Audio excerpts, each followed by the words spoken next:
शशिकांत राय और आप देख रहे हैं YouTube channel TET fact academy.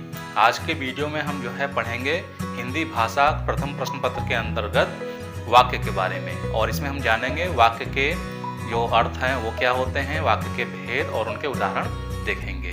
और दोस्तों, आपसे एक रिक्वेस्ट है, मुझे 100 सब्सक्राइबर्स की ज़रूरत है, तो उम्मीद करता हूँ कि आप लोग मेरी मदद ज़रूर करेंगे। तो आइए शुरू करते हैं अपना आज का वीडियो। वाक्य।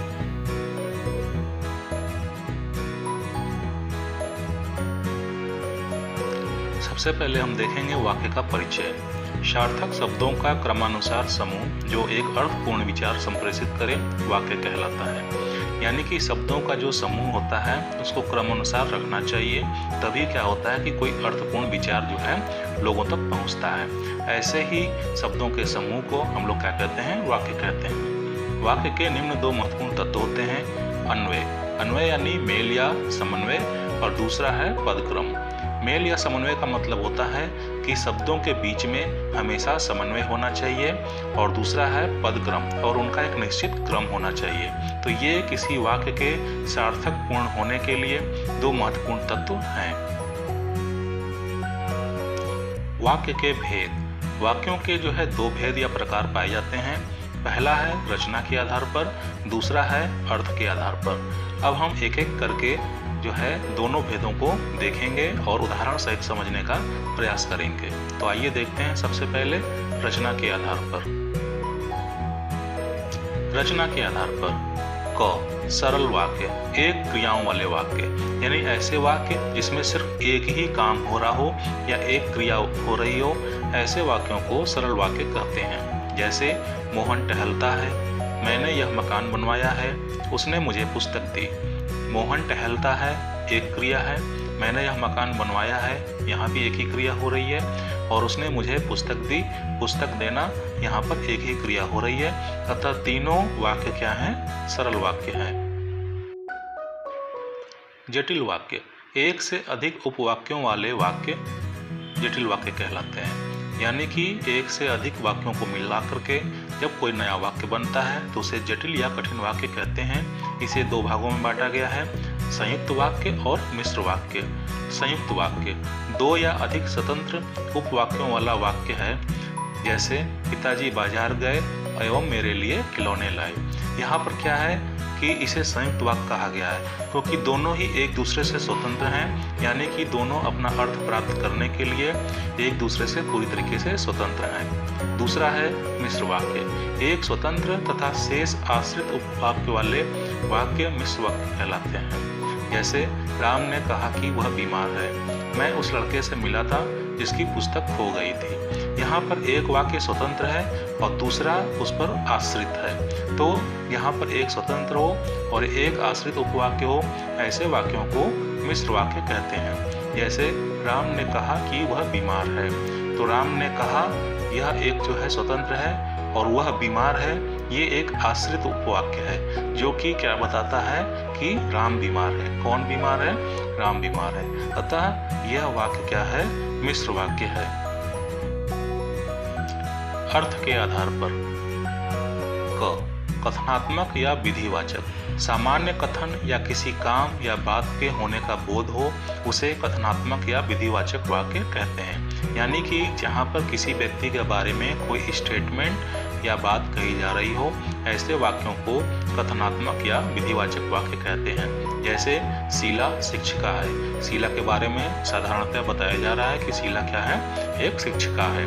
मोहन गाना गा रहा है, तो यह क्या है? यहाँ पर मोहन के बारे में बताया जा रहा है कि वो क्या कर रहा है? गाना गा रहा है। तो यहाँ पर किसी व्यक्ति के बारे में जब कोई कथन या स्टेटमेंट बताया जाता है, ऐसे वाक्यों को कथनात्मक या विधिवाचक वाक्य कहते हैं। निषेधवाचक। न, नहीं, मत लगाकर नकारात्मक वाक्य बनते हैं, यानी कि निगेटिव सेंटेंस। जैसे हमने खाना नहीं खाया, तो यहाँ पर नहीं लगा है, तो यह कैसा वाक्य है? निषेधवाचक। मैं वहाँ कभी कभी जाता हूँ। मैं वहाँ कभी कभी जाता हूँ, ये भी क्या है? एक निषेधवाचक वाक्य है। इसका जो दूसरा भाव निकल कर आता है कि मैं वहाँ कभी कभी जाता हूँ, का मतलब क्या है कि मैं वहाँ कभी नहीं जाता हूँ या हमेशा नहीं जाता हूँ।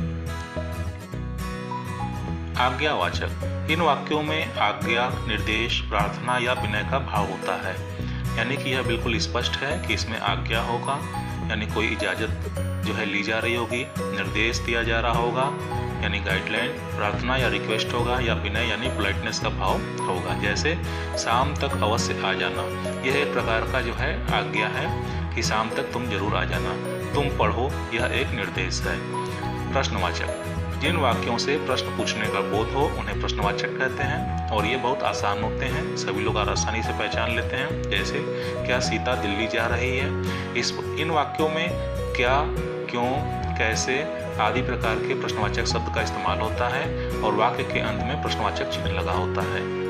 इच्छावाचक, इच्छावाचक वाक्य ऐसे होते हैं जिनसे किसी प्रकार की व्यक्ति की इच्छा, शुभकामना का बोध होता है। जैसे आपकी यात्रा शुभ हो, यहाँ पर शुभ जो है क्या है, शुभकामना या इच्छा को प्रदर्शित करता है। तुम अपने कार्य में सफल रहो, तो यह एक प्रकार की इच्छा है या किसी व्यक्ति को शुभकामना दी जा रही है।